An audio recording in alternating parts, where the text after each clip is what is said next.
How to make Miguelitos Assam black tea.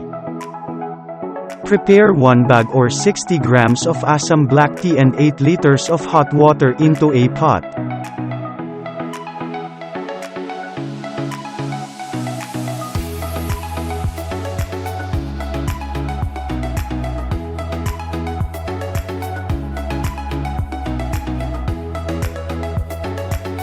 Brew 1 bag of Assam black tea to 8 liters of hot water for 20 minutes.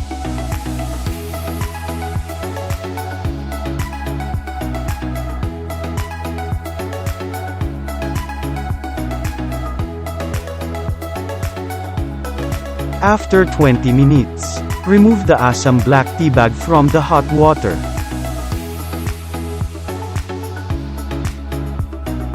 Take note that excessive brewing time may cause bitter taste to black tea and proper standard time must be observed.